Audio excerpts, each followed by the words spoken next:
Hello, good afternoon, or good morning, depending on where you are in the world. Sorry, we had a slight problem and the attendance couldn't come, so we are starting 5 minutes late, but we still expect to end in time in 55 minutes. So before we start, I'm giving the voice to Ashok. I would like to make a quick introduction about of this webinar and of the EsAgua network, which is the network promoting this webinar. First of all, welcome to the webinar, and people interested in this topic. The webinar's objective is qualitative assessment, the state of the art focusing on what, why, and how for businesses. So the importance of this topic for the business. Okay, EsAgua. EsAgua is a pioneer network in Spain of entities interested in making a more sustainable use of water and using the water footprint indicator to be able to do so. So we started in 2016 with the help and collaboration of the Water Footprint Network and also of we are, in this case, EsAgua, a technological center, research and technology center working on water topics in Spain. So we started to promote it.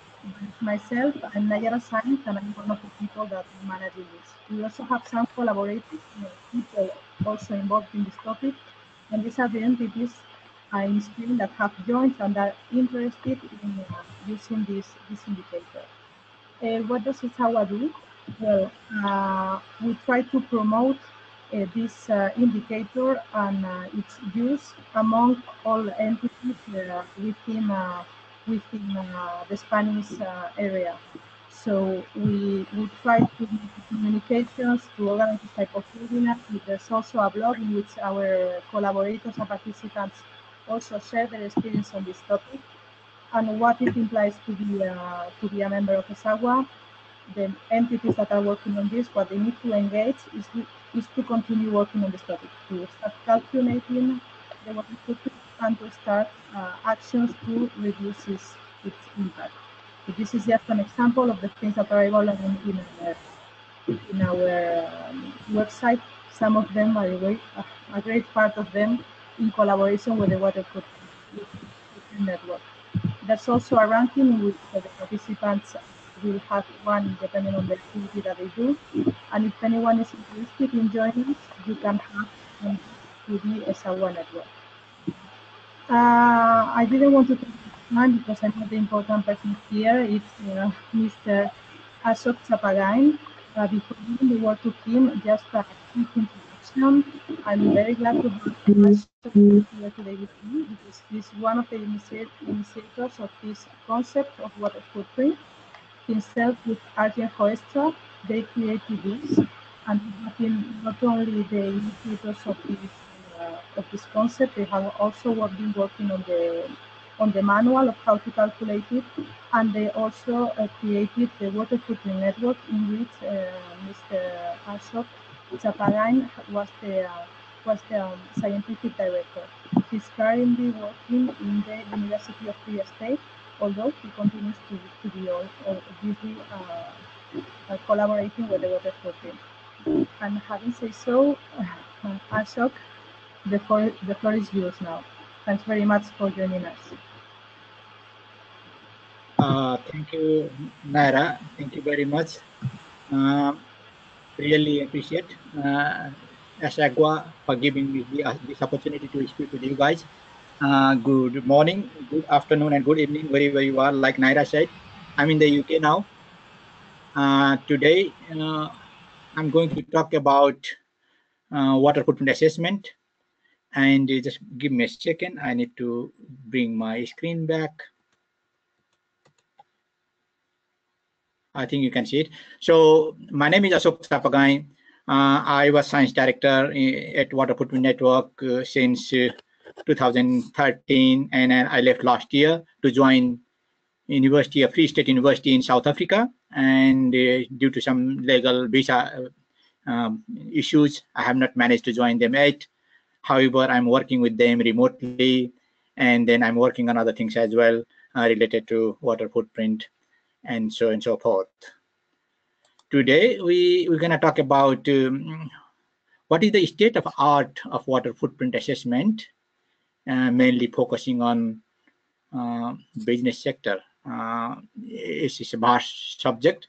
We can talk hours about this, but I'd like to focus on business and water footprint assessment. There are a number of tools and water initiatives on water footprint and other indicators.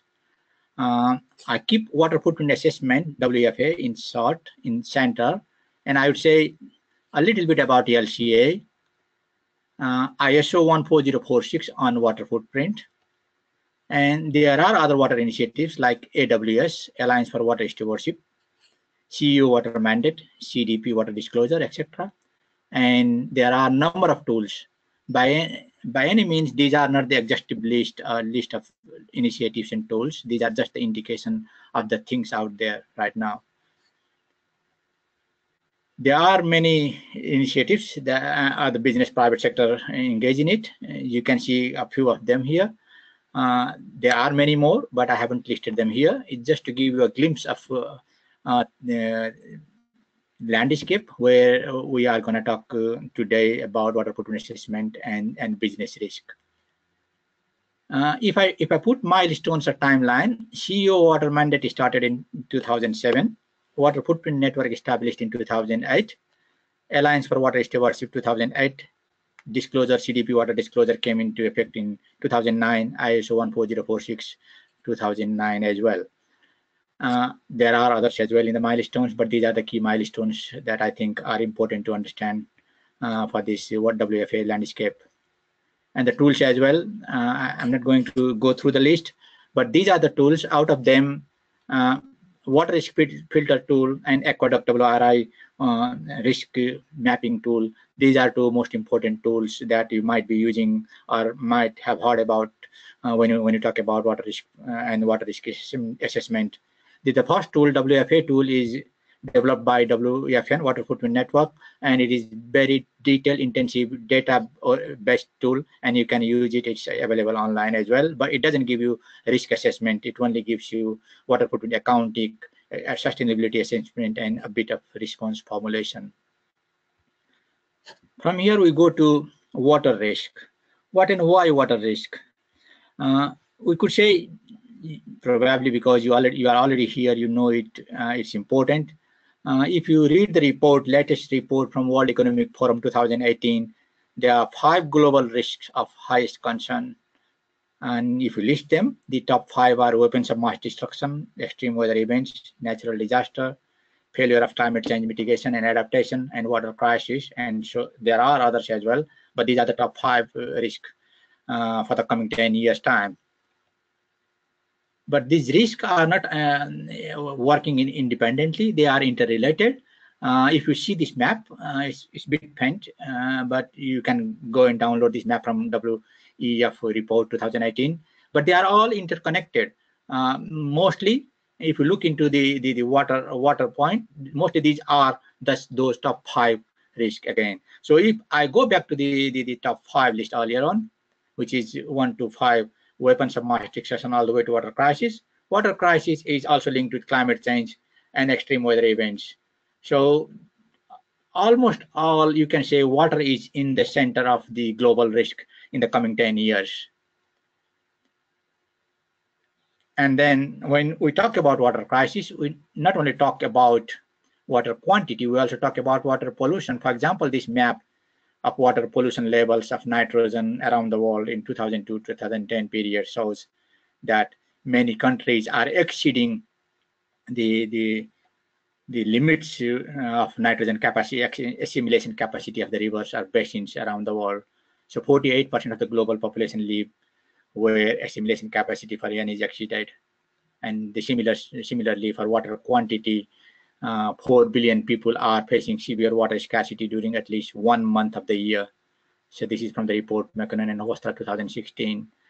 So we could see that from nitrogen, phosphorus, and so many other pollutants, And also from water quantity, we are in a difficult stage already. We are in a situation, things are very critical. Now that brings me to the risk landscape. Probably you have already heard about these three different types of risk. There are physical water risk, reputational risk, and regulatory risk. Physical risk meaning that it's about directly disruption of operations. It has direct link. I mean, you don't get enough water, enough quality, and then you are at risk because of the physicality of the availability of the water, of the quantity and quality that you would like to have. The reputational risk is that you may be doing everything all right. You may not be doing things properly, but your reputation goes bad, and then you cannot do anything about it unless you try to tackle it from the societal perspective. Increase local pressure, civil society and consumer pressure over the products on the grounds of unsustainability. So it's not only that you are okay from physical risk, it also you need to take into account your license to operate in that location hinges on the society. They also depend on the same water resources. Our reputation can travel faster than you reach the location sometimes, so you need to think about that as well. And regulatory risk because of the physical quantity and the reputation, societal pressure and the physical pressure. Governments and then the regulatory bodies, they might have new rules coming in place, and then you might have risk of falling into trap because of different stricter enforcement and controls, and then different kinds of permits, limitations, etc. So with that background, why and how water footprint risk assessment? If you have noticed that I have added the term risk here in between water footprint and assessment because of this particular thinking that follows in a couple of slides. What is water footprint? It gives you understanding of green, blue, and gray water footprint. I'm assuming that you know all about green, blue, and gray water footprint. Otherwise, it will take further couple of minutes to explain. Green, blue, and gray water footprints are the quantity of water used from directly from rainfall, directly from the river basins, and then polluted fresh water. So green, blue, and gray. And direct and indirect in their operations. So either we use water directly in house, or we just use products which might need water in the supply chain, so indirectly. And then secondly, water footprint assessment would help you to evaluate, prioritize actions, basins, topics where you want to work and what you want to do. What are the corporate strategy? How do you manage it? What are the goals? So water footprint assessment is all about all these things.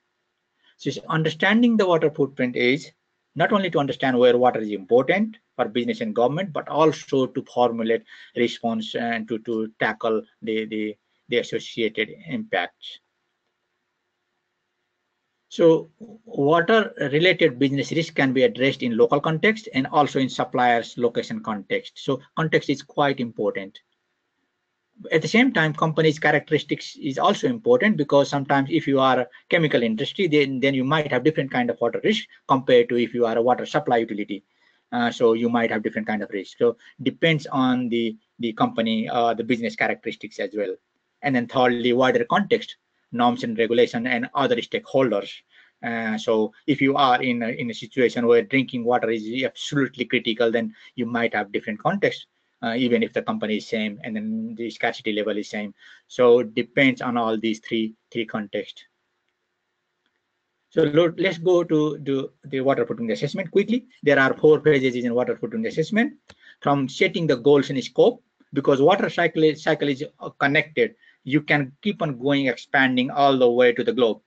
That doesn't make sense. Sometimes if you want to make realistic assessment where you can have a meaningful impact, then you need to figure out what are the goals and what are the scope, how far you want to go. And then you do water footprint accounting, how much green, blue, and gray water footprint is created because of your action. And then you check your footprints against societal, economic, and environmental criteria to see whether they are sustainable or not. And then based on sustainability assessment, you would go for response formulation. So I wouldn't go through these 3 bullet points, which I've already explained. You can find all these concepts, all these methods that I am speaking in the water footprint assessment manual, which you can download from water footprint.org website. So water footprint accounting, for example, would give you a bottle of Coke would need 35 liters of water in the Netherlands. So this is just a number. And then people might say that, what are the factors behind it? So you might say a part of it is green water, part of it is blue water, part of it is gray water footprint. And then where it is coming from, that's important. Part of it is maybe in sugarcane produced somewhere else. So if you go and look into a kg of sugar used by one of the multinationals, for example, in European Union, they import sugar from sugar refineries from 14 countries. I wouldn't name the business because it's not allowed. They import sugar from 14 countries, 14 refineries in different countries in Europe, and then they import sugarcane from farms and sugar mills all over the world. So if you want to tackle the issue of sugarcane beverage production, sugarcane related beverage production, you are looking into the whole globe. So it just all of a sudden you say, wow, what can I do about it? And then using water footprint assessment methodology, step by step, you can prioritize where your footprints are exceeding or where your footprints are in hotspot, water pollution level wise, blue water scarcity wise. I wouldn't go into the detail of it.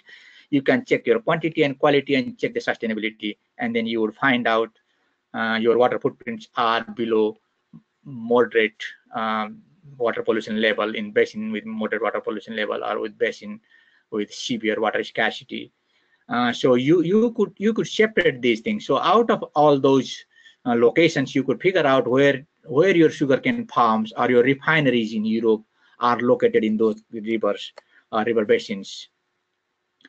If I look into those specific river basins, there are 277 river basins where sugarcane is grown and imported into 14 refineries in Europe, and then that sugar is purchased by one big giant multinational, and they produce their beverage.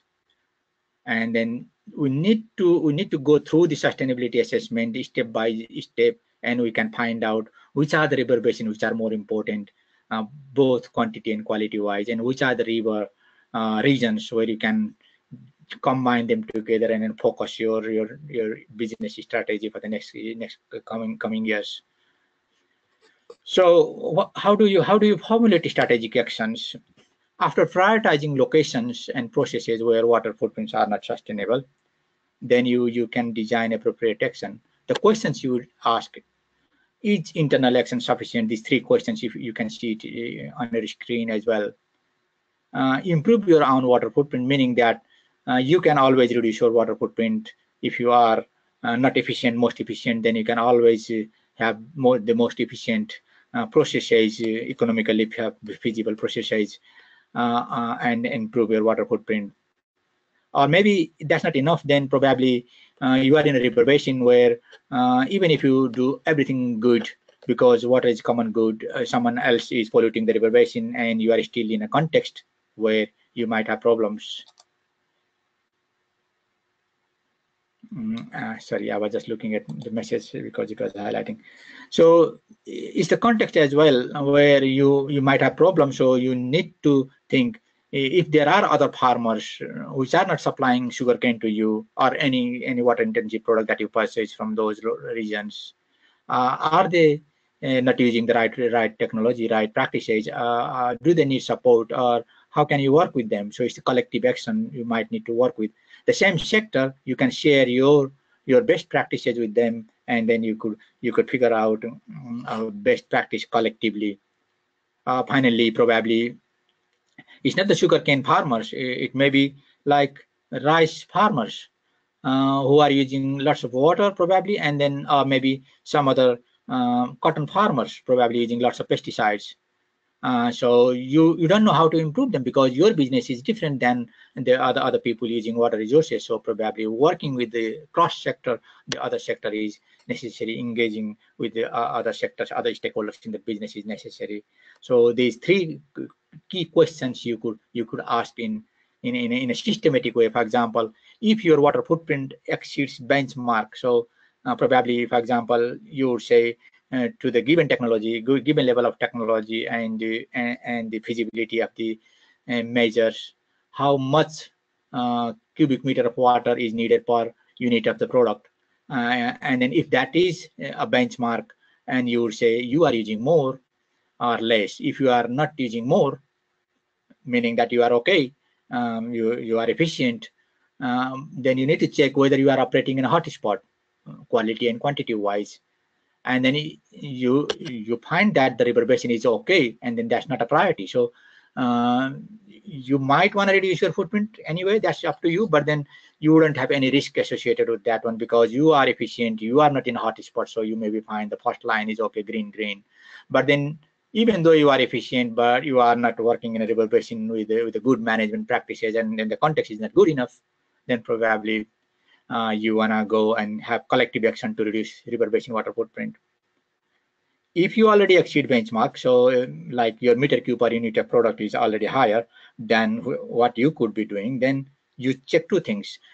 Are you in a hotspot? Yes, if you are in a hotspot, or no. If you are not in a hotspot, then you have two different options. If you are in a hotspot, then reduce through improved practices and technology, because you are not the most efficient. So you could have been saving a bit more of your water footprint just by having better management practices or water use practices.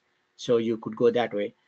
You are not good, you are less efficient, and then you are in a hotspot. So double yes means that you are in a bad situation. You are in not, let's not say bad situation, you are in a critical situation, whereby you might want to check, now I need to improve my own footprint. At the same time, I also need to look into the context of the river basin where my products are coming from, supply chain is located.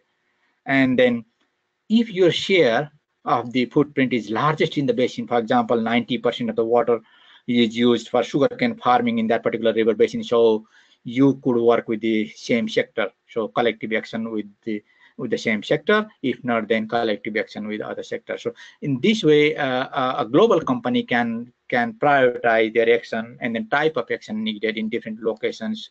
For a simple product like sugar in Europe, whereby 227 river basins, you can be kind of overwhelmed by the amount of the connection, but then you can easily figure out where you need to start working on it. So this is all good, but what moves your business is there must be a business case to do these things. So where does it come? So what are the risks to the business? So business would like to understand and quantify the risk. If I don't do that, then what are my risks? So if I look into the 4 pages of water footprint assessment, from setting goals all the way to response formulation, in the 3rd page, water footprint sustainability assessment, we have just briefly talked about that in this slide, earlier slide. We can inform that from water risk assessment, and then that is quite useful for businesses. So if I look into theoretical framework of water related risk assessment, like I said earlier, there are 3 kinds of: physical risk, regulatory risk, and reputational water risk. And then you can have these risk categories. I would say these 3 risk categories, and there are a number of risk drivers. Let me clarify one thing. Many people would say water scarcity is a risk. Please bear in mind, water scarcity is not a risk, it's a driver to the risk. And then there are driver factors: likelihood of occurrence of water scarcity, that's driver factor. So water scarcity is a driver, and how often that scarcity would happen in that location is likelihood of occurrence, which is driver factor. And then what will be the consequence?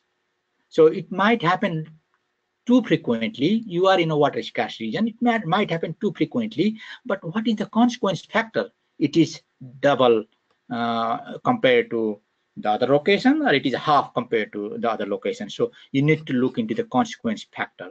So you know the risk, for example, physical risk category, you know the drivers, check all the drivers, risk drivers, you know the driver factor, the likelihood of occurrence. So the severity of the impact, consequence factor, that would give you risk score. We do the same for regulatory risk and reputational risk. And we can have risk score per risk category: physical risk, regulatory risk, and reputational risk. Now, business has a case that, well, if we don't do this and this and this, the sustainability assessment and the response formulation we spoke earlier, then we might have to tackle this risk score. So this is the highest risk score. So I want to work in that because that is the business case for a business. From water stewardship point of view, we want you to work in all those sectors and improve your water management. But from your prioritization point of view, you might like to think that, well, here is my biggest risk. I want to start from here. So this is a business risk assessment, and then you could start from here. So a bit more example of this risk driver factor, and consequence factor. For example, what risk you can, if you have absolute number, that's fine. Sometimes it's not easy, and then you can do in terms with respect to kind of broad categorization of the consequence factor. Like if I given the same water scarcity, given the same driver factor, the likelihood of occurrence or probability of occurrence of the event. My chemical company might have a high risk, my drinking water supply might have low risk. So depending upon what action, what processes you are talking about, you might have different kind of risk. So you can categorize them, and you have a risk map of these actions your companies are having in that location. For example, blue water scarcity. This is just one example. One client location, blue water scarcity is more than 2, meaning that you are using all the water, the basin is using all the water that is available after we leave water for environment. So we are eating the quota from the environment. So the water we should be leaving out for environment, we are using that water. We are in that situation, yes or no? And then we see some of them are in blue water scarcity less than 1, yes and no. So if that is no and no and no, that's low. If it is yes, and then that's high. So you could have this kind of blue water scarcity risk level and risk score. And then similarly, you can have water pollution level, risk level. And then similarly for flood and drought and so many other risk drivers. So these 3 things, risk driver, risk factor, and consequence factor, are really important if you want to map the risk of the supply chain. So this is almost last slide. So all this brings us to the corporate water stewardship. Today we don't have enough time to go into it, but it is about transparency and your engagement in direct operation, your action in direct operation. It's about supply chain. It's about watershed management. It's about collective action, and it's about public policy. So our risk agenda is touching all these elements. For example, transparency would help you mitigate reputational risk to the extent direct operation, you engaging in direct operation, improving your processes, water use in those processes can help you reduce physical risk. And in the supply chain, engaging in the supply chain, you can engage with watershed management and collective action with other stakeholders in the basin. And then public policy, that brings you to the regulatory risk landscape, and community engagement, that also brings you to the policy, and then transparency, the regulatory and reputational frame. So this is corporate water stewardship. If you are new to this one, have a look at Alliance for Water Stewardship website. They have tons of information how you can engage with them. And then this is the last slide. And we have published a number of articles on water footprint, but I would encourage you to read this last chapter that I have written last year. You can download it from the link that's there. If you want it, I would ask EsAgua to send it to you. The link, I cannot share the article directly because it's from the publisher, but it's all about water risk and the state of art, why, how and what kind of thing. So these are the couple of brief introductions on water footprint assessment and water risk assessment. I'm sure that you would have a number of questions. I just needed to rush through it. I spent around 30 minutes, so please feel free to ask questions.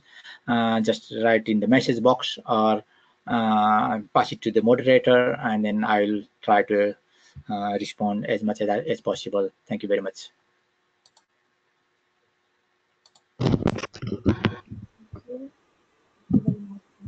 Maria, you can take it back. Thank you. Naira. for the moment, we don't have questions regarding the meeting, but as I have said, you can simply by the system and you check them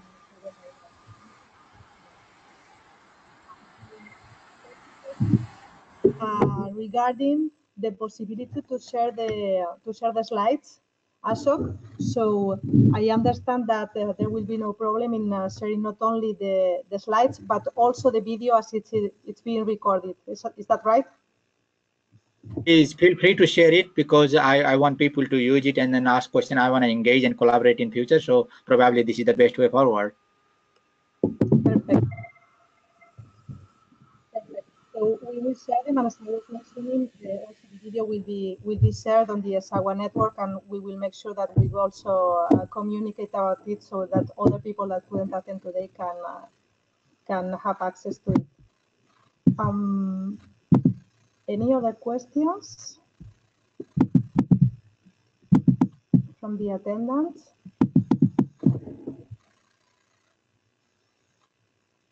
I guess that everything was very clear, Ashok, because nobody is answering. Maybe we can wait 1 minute in case I'll ask there was someone. Yeah, while you guys are just typing questions, I probably would like to highlight a couple of more things. Tomorrow we have a conference in London. It's about talking about water risk assessment. So if you are around London area, please come and join us. It's in London Stock Exchange building. So please join if you are around here. When I go to South Africa, which is probably next month, we would have more chance to collaborate. Please feel free to share my slides if you like, and then if you have any further questions, you have my email address and Twitter and LinkedIn profile link in those slides. Send me an email or tweet me back, and then I can respond. Maybe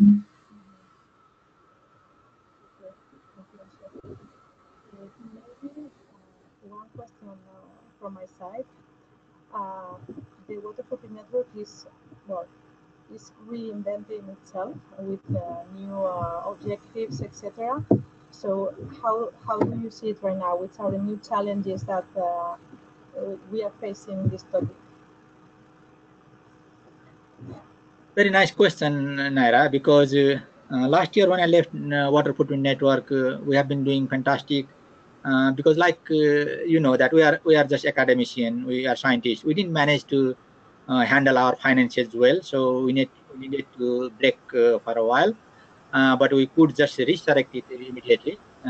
But it's now different business model, whereby we have Water Footprint Network as academic part and Water Footprint Network as business part. So the business part is something different. I'm not engaged in. The academic part, maintaining the standard, communicating like this, sharing knowledge, and then doing all the things that we used to do, we would do from this academic umbrella. So the Water Footprint Network is up again. I'm supervisory board member now, and then it's Aren Hoekstra, myself, and Rick Hogeman, and a couple of other dedicated scientists are now here. We still have the same partners, academic partners, and then business partners with us. So nothing has changed to the external world, except that we don't do any businesses now. We don't do any financial things anymore. We leave it to our partners to do it. So it's probably the best thing to do from the beginning, but we didn't manage that well. So we needed to break it, and then now it's clean start again. And yeah, and definitely it's a challenging time. What I have seen in the couple of years' time since I started my PhD in 2002, as Naira earlier said, water footprint started from my PhD. It was just quantification of the water contained in the product, like you see 140 liters per cup of coffee, and then how much bottled water trade, back and forth, water dependency. So it was the beginning of something quite big, which you can see quite exciting. And then we wrote a manual. The global manual was used widely in water footprint assessment. But meanwhile, when Water Footprint Network was established in 2008, there was an interest from the LCA community to bring water footprint under the philosophy of LCA life cycle assessment philosophy. So probably you know that life cycle assessment is about environmental impact assessment, which would account all the impacts, not only water accounting, whereas water footprint assessment is about water accounting and water appropriation allocation of the freshwater resources. So it's a bit different, but not completely different. So these are two complementary field of knowledge. And then ISO guideline is now published. It tackles with wastewater, and then it gives you how you can do water footprint. So when someone would come to you and say that I have done water footprint assessment, you need to be careful about that, because as per ISO guidelines, it's not complete if you come to water footprint network, because ISO wouldn't tackle grey water footprint and green water footprint, whereas that one tackles water scarcity footprint. So they would have different qualifiers in front of water footprint, whereas water footprint network has very clear-cut idea from the beginning that water footprint assessment is about green, blue, and grey water footprint assessment is complete package. So it's a bit of difference there, but there are users as well, so they tackle different issues. So if you want to talk about environmental impact in a nutshell, then probably you would go to LCA based approach. Whereas if you want to see water appropriation allocation in the river basin, probably you would go to WFA from WFM point of view. So you have the manual published, which is very extensive, and you can use it.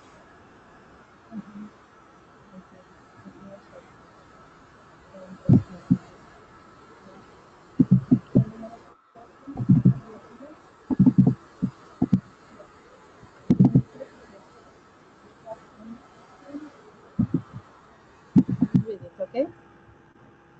Businesses require a financial metric in order to make decisions about water. How can water footprints best be brought into the realistic approach to water management? So I understand that the question is relating, financial metrics, not only the ones that we are mentioning. Is it right that, if I understood well, so how can water footprint assessment be related to water allocation in the river basin, or what is the question? I mean, I just need to focus in one. Is it about public policy? Is it about business engagement?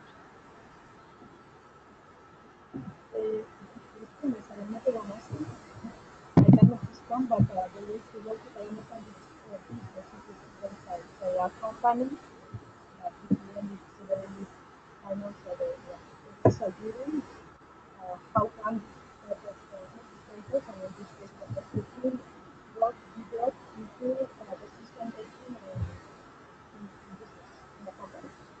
Yes, sorry, Naira, you were breaking a lot, and then I couldn't get the question 100%. Sorry. Is there a way that you can copy the next question and pass it to me so that I can read it somehow? I will show it on the chat so that everybody can see it, okay? Yeah, that would be fantastic. Yeah. Sorry for the problem. I think because sometimes you are very clear, sometimes you're breaking. So if I don't understand the question fully, I might start to explain 5 minutes something different than what I have been asked. So where do I get it? Okay, business requires a financial metric. Okay, this is the question, right? Business says require a financial metric in order to make decisions about water.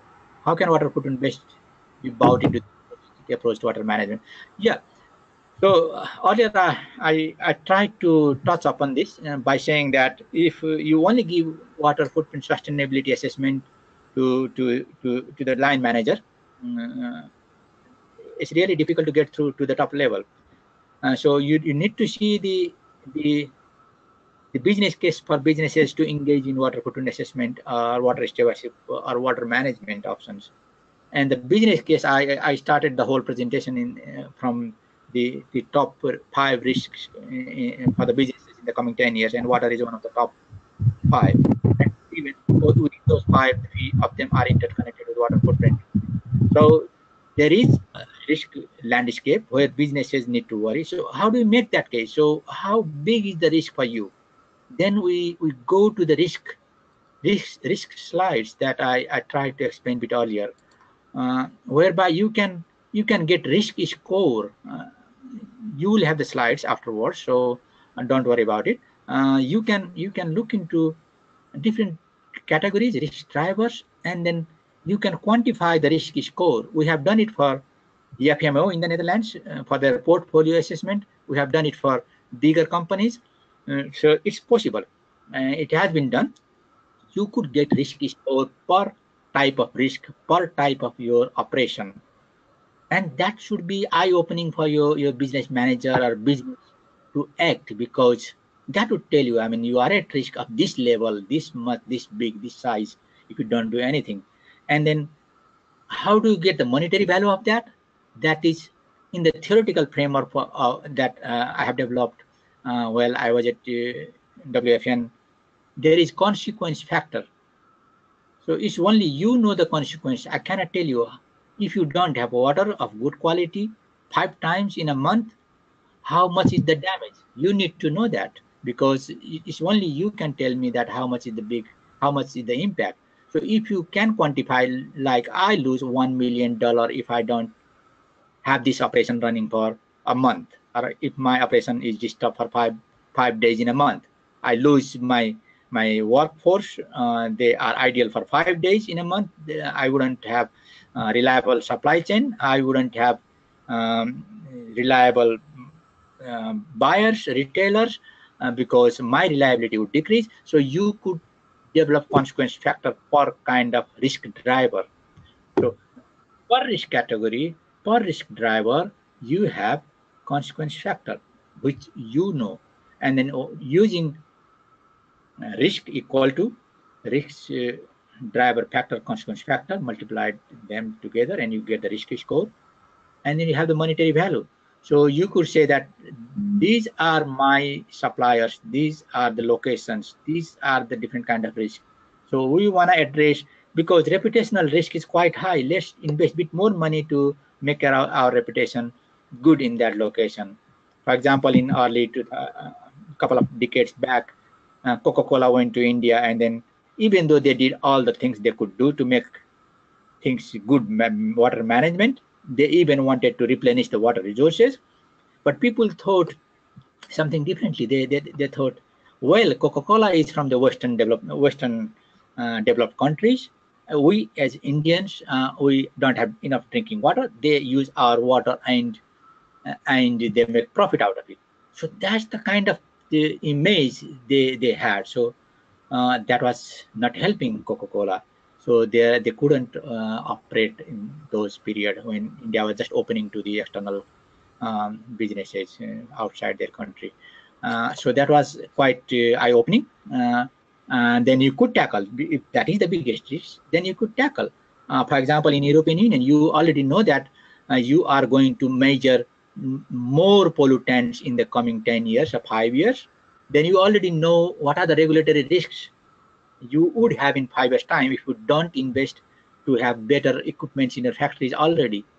So you can quantify those things, and then you can engage with your managers or your businesses at the same time, link with the risk. So I think this is how I would explain. But if you have further question, I can clarify.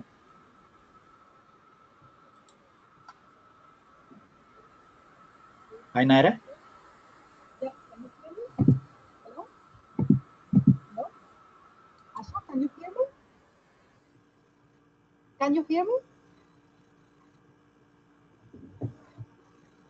Okay.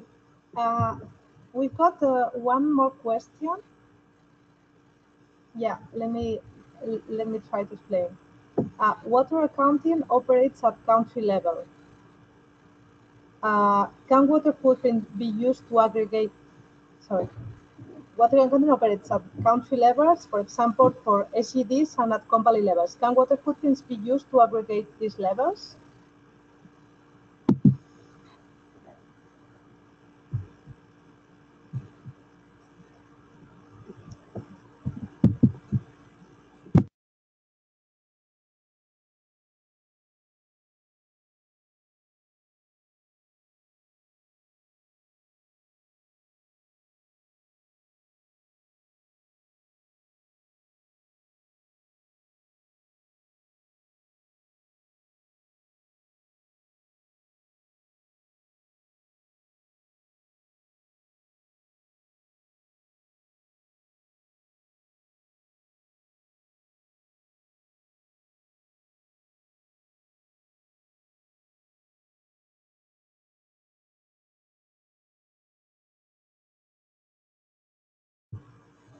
Ashok,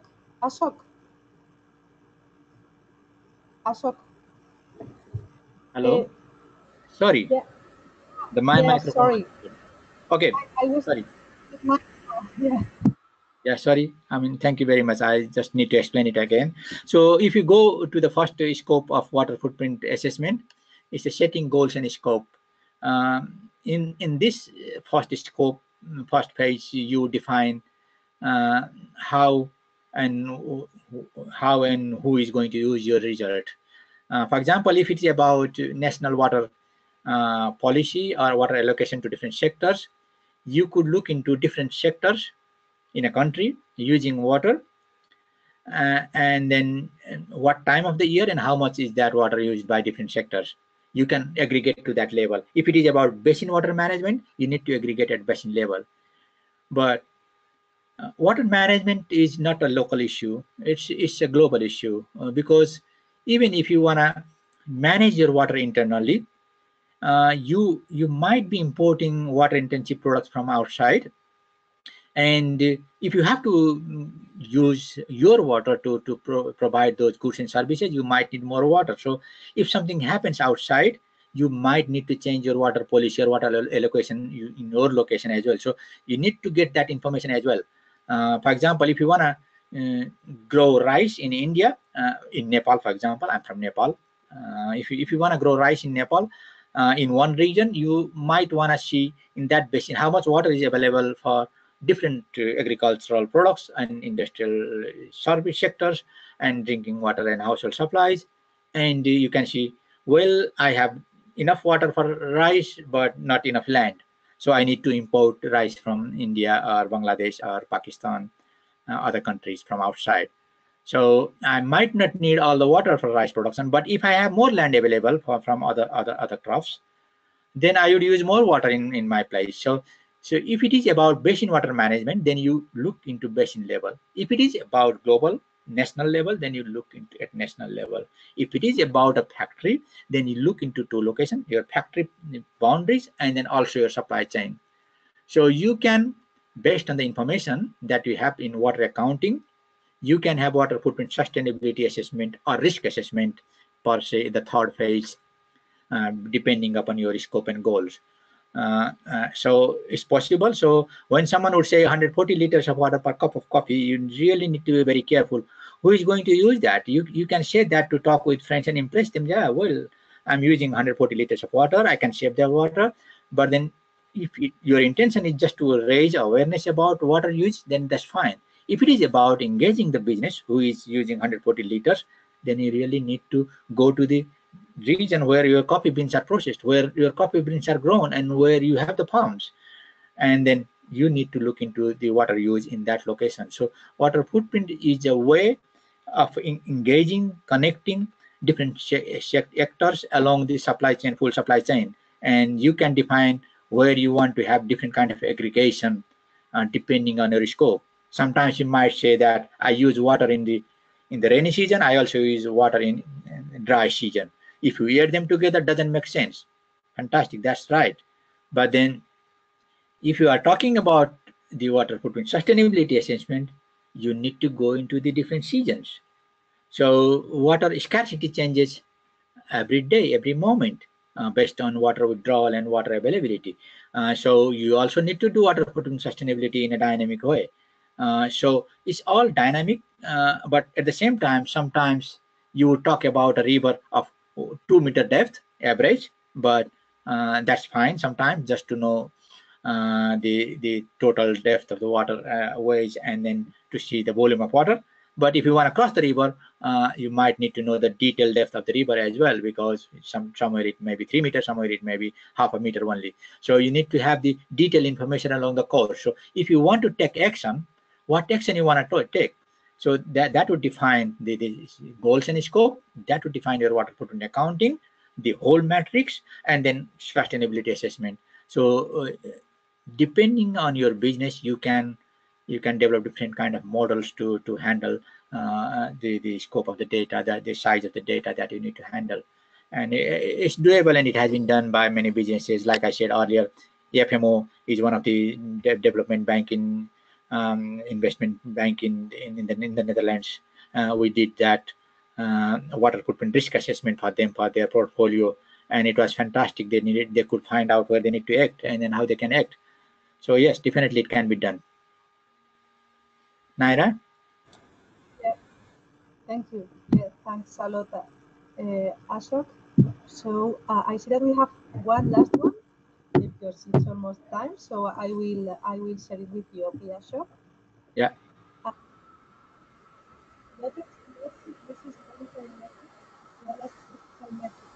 Naira, you are not clear. Please, can you?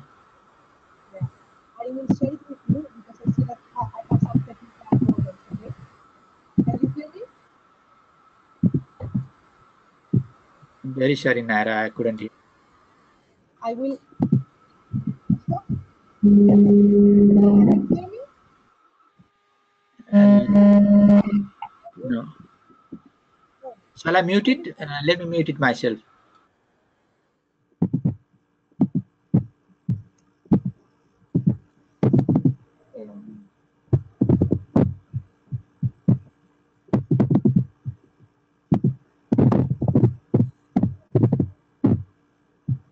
Can you hear me, Ashok?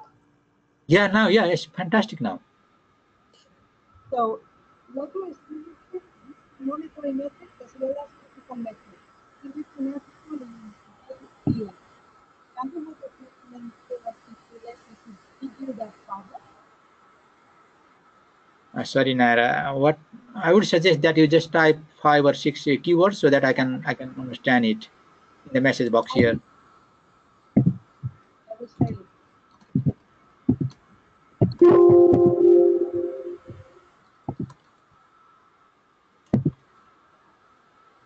Oh, okay, so I have the question.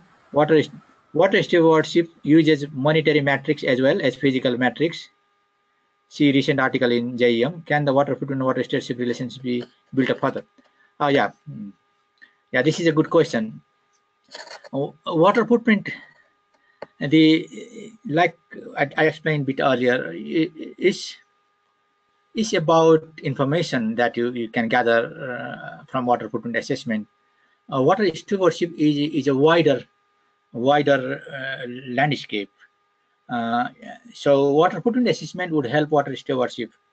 And then if you want to, if you are talking about the risk filter that WWF has developed, or WRI risk map, then I would say it's qualitative, because given the limitation of information like the severity of the drivers, it doesn't give. It's very hard to find out the monetary value. Yes, the recent article in JEM gives a way to quantify them, but they go hand in hand. Like, unless you do the assessment, you wouldn't know exactly where you want to act. The outcome of the risk assessment from other tools is an indicator of where you are at risk and because of what factor you are at risk. Whereas water footprint accounting, the 4 pages of water footprint accounting, sustainability assessment formulation would give you the information in a logical order displayed in front of you, so that you can see which one particular action is related to that final outcome. So probably we are doing hundreds of things, right? There is one particular action which is creating that that impact, and then you can target that. So for that reason, WFN and Alliance for Water Stewardship they were working together as well, because that makes sense. And then it's transparency. I talked about that earlier, and that's about societal engagement. The reporting is about physical quantity, and then and the quality of water that we've been using. So these are all information that can help water stewardship. So I think that can be built up further. Yep. Perfect. Thanks, Sanjay and Ashok. That was the last question, and it's just time. So it's just the perfect moment. So I think that we will end up here. I would like to thank the attendants and obviously yourself, Ashok, for being so kind to accept the invitation. I think that it was not only an interesting presentation, but also given by one of the people who have most work on this concept. So it was really interesting for us. So thank you, and to all of you, this information will be shared in EsAgua, in the EsAgua website. Yeah, thank you everyone. Thank you very much, Naira, for the opportunity, like I said earlier, and all the attendees as well. Really, I would like to thank you. I haven't seen your names and then who are you, but please feel free to contact me, and then let's try to see how we can work further. Thank you. Thank you. Bye.